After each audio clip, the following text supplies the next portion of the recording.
Hello mga langga, good morning and welcome back. So for today's video mga palangga ay masaya to.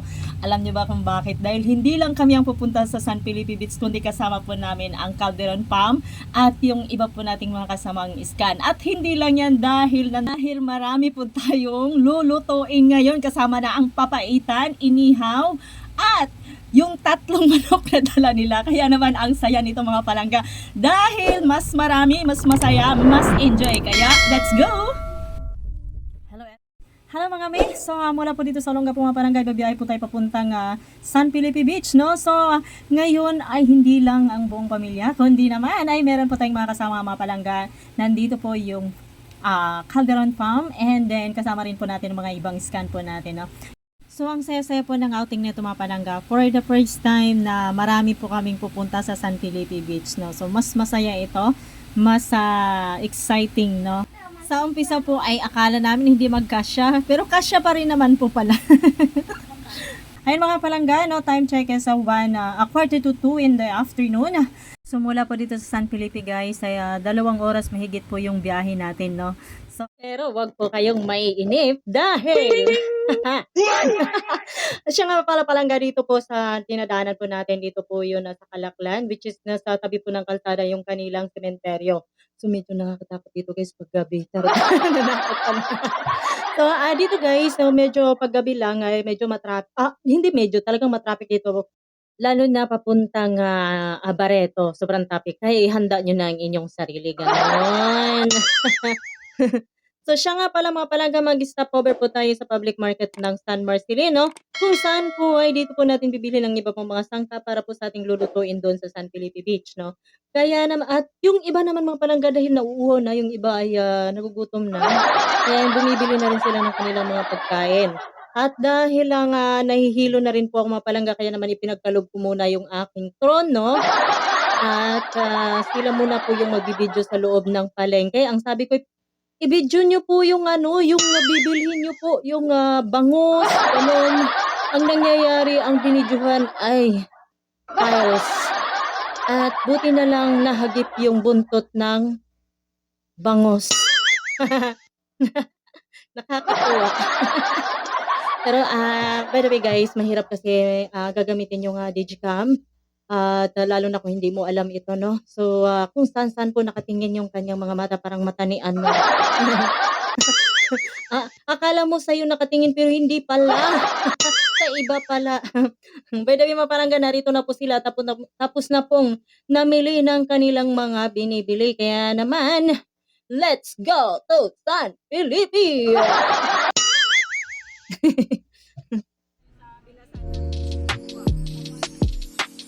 So, hindi na po tayo mainip mga palangga sa biyahe dahil malapit na po ang San Felipe Beach, no? So, 45 minutes ay makakarating na po tayo.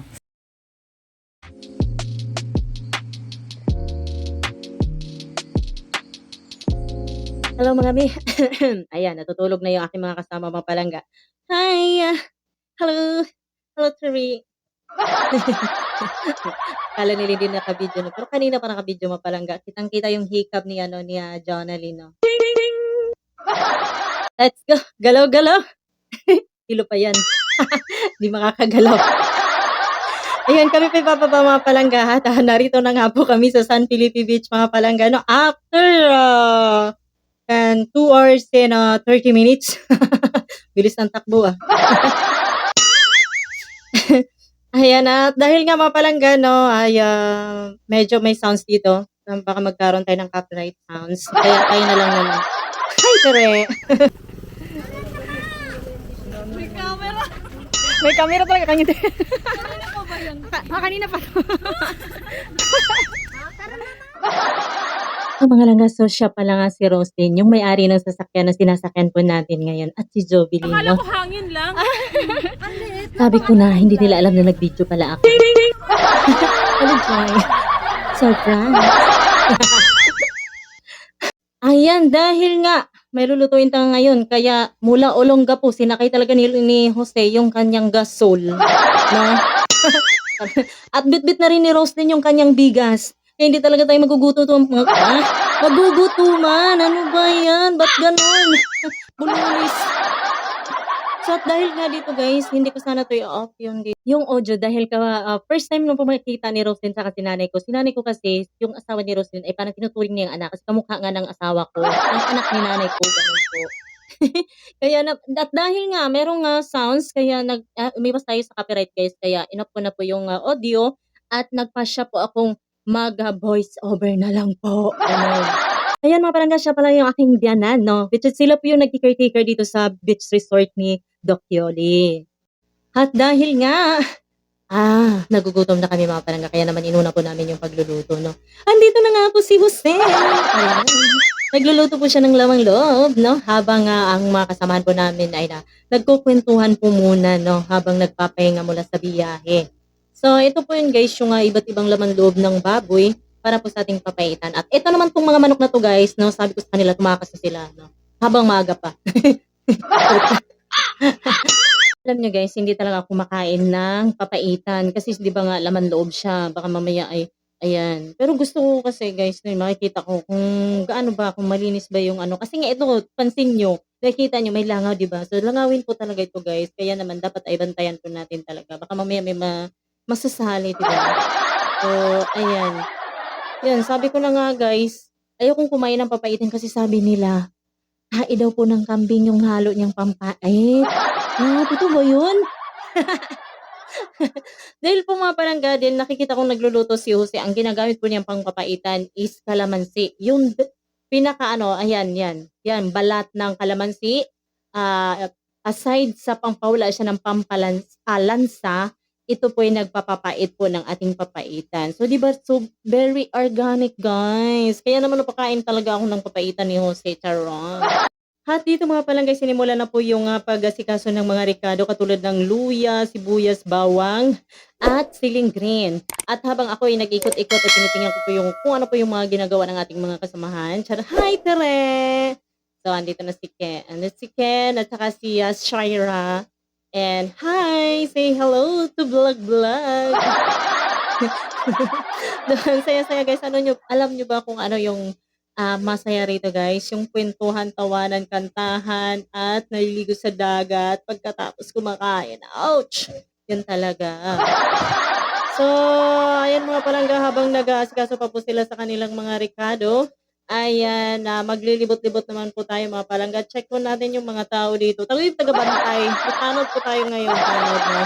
Ay, ano po si Sir Paul at saka si Jovelyn. Nag-asikaso naman po si Jovelyn mga palangga ng lulutuin din po niya. May sarili din po siyang lutuin, guys. Luluto siya ng ano yung lulutuin ni alam ko na yung bagoong kasi ang daming mangga. Yun. At dito guys, isisimula na pong lulutuin ni Jose yung kanyang recipe for today. Dan, dan, dan, dan. So dito guys, nagpainit tayo ng mantika at ayun, nilagay na po natin yung yung ating bawang, sibuyas, siling green, no? So, and then, mikos-mikos na yan mga mima hanggang sa lalabas po yung aroma at maging golden brown. Pwede na rin po nating igisa yung iba pang mga sangkap no, para po sa ating papaitan. Ganun. At dahil nga naikot-ikot ako, ayan, nagdesisyon na siya. Ilagay niya yung papaitan. Hindi man lang ako hinintay. Ayun, di ba? Ang galing-galing talaga ni Jose. Talaga naman. At pagkatapos, relax lang kami muna guys. No? Ano to, tumpok-tumpok sa kabilang side ay kabilang grupo, kabilang side ng kwentuhan. At dito naman mga palangga, at yung ating mga kasama pala nawala, 'di ba? So puntahan natin sila. No? Dito 'yon sa dagat. Nagtatampisaw na, inunahan na tayo. Ayan, 'di ba? Sabi ko na pati ng mga aso nandito na eh. Sabi ko na eh. Nandito ingay pala si Mona, saka si Sandra, at saka si Sandro. Narito na silang lahat. Pati si Jack! At ayun na nga mga palangga, lalapitan na po natin yung ating mga kasamahan. At sila pinagtitampisaw sa dagat. Ay, inano na yung tsinelas ko. Pero sabi ko na nga ba eh. Tsinelas talaga kagad. Hi, ito nga pala. Hello, Cheche! Ito yung si Cheche, guys. Kapatid po ni Roslyn, no? So, first time po nila pumunta dito. Alam ko, first time pa talaga. Dito po sa San Felipe. So, balik po tayo dito, guys, sa luto-luto ni Jose, no? So, ito ay nag-add na po tayo dito ng tubig. Tansya lang po yung tubig guys, huwag masyadong madami, no? Ayan mga palangga, habang hinihintay po nila yung sabaw, yan, sabaw ng ano, ng papaitan, gano'n. Meron ang saya-saya, 'di ba? So, ayan dito guys, nag-ano tayo ng, ano, ng uling 'no, nagpadingas tayo ng uling. Para hindi ito para sa manok ha, ito po 'yan, para bukas pa po 'yang manok guys, para bukas pa. So so iyan ay para po sa ating inihaw na bangus, yun po yun. Oh, 'di ba? Kasi iihawin pa lang pala guys 'no, nagkamali na naman po tayo. So ito po yung bangus natin guys, 2 pirasong malalaking bangus. Dapat po ay nakabalot yan ng foil para hindi po masusunog yung kanyang balat 'no. Kaso nga lang, nakalimutan kong bumili ng foil kaya direct to the heat na yan ngayon guys. Kaya, alam na natin kung ano pong magiging, kinalalabasan niyan. Dadako naman po tayo dito mga palangga sa niluluto ni Jose. Ito po yung ating, papaitan. So dito guys, nagulat ako. Oo, nagulat ako dito. Bakit may kasamang bagoong? Ayun. Ano ba talaga 'to, binagoongang papaitan, gano'n? Nang tinanong ko si Jose, so bakit? So ito pala ay, pangpalasa po ng ating papaitan 'no. Instead na maraming asin po ang ilagay po natin sa ating papaitan, ay kaunting asin na lang po. So ito ay dagdag alat and taste po sa ating, papaitan.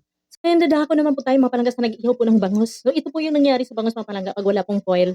Kaya dapat po 'pag nag-iihaw po kayo ay merong foil. Dito ay dapat lagyan namin 'to kasi nakalimutan po, walang foil kaya walang choice. So yan, dito naman mga mi, nagkantahan na sila. So ako rubing-rubing lang po ako guys, natanod ako ngayon. So dito naman hindi ko alam kung anong pinag-uusapan nitong apat na 'to, 'no. Habang nakatingin sila sa bangus 'no, ayan, nag-meeting di abanse po sila mga langga. So dito na nga po na palangga, nagulat ako, ba't ganito? Dumami ba yung ating, papaitan at bakit layer-layer na 'to? Hala. Ipaliwanag mo 'to, Jose. Bakit? So ayan mga palangga, yung paliwanag ni Jose. Wala po kasi tayong pressure cooker para mabilis lumambot kaya ito po yung ginagawa ko. May sariling ano 'to, may sariling paraan gano'n. So ayun mga palangga, kung pansin niyo po, ayan malambot na rin po ito guys and, ayun, kung papansin niyo merong balat ng kalamansi. So yun po kasing ginagamit nating pampapait and then yun po yung pampa-aroma natin, extra aroma and, pampawala na rin po ng lansa. At dito ay, nag-add po tayo na in-add po natin yung calamansi juice, which is yun yung pinagpigaan po natin ng kalamansi kanina. So ayan po mga palangga. Bakit gano'n? So pakuluan na lang po natin 'to ng konti mga palangga and then okey na po 'yan. Tayo po'y kakain na. Let's go! So eto na po yung bangus na tinititigan nilang apat kanina guys. Kakatitig, nasunog lalo. Konting sunog lang naman, gano'n po. So ito na nga po mga palangga, maghapunan na po kami. So ito na po yung aming niluto ngayon for nitong, pagdating. So kinabukasan pa kami uuwi guys, kaya bukas meron po kami panglulutuin. And then abang-abang na lang po mga palangga dahil itong tatlong manok na 'to, ito yung ating, recipe for, tomorrow. So ngayon po ay magpahinga po muna tayo. To be continue tomorrow guys. Sana po ay nagustuhan niyo ang video na 'to at sana ay, panoorin niyo po ang kasunod nito. Bye-bye.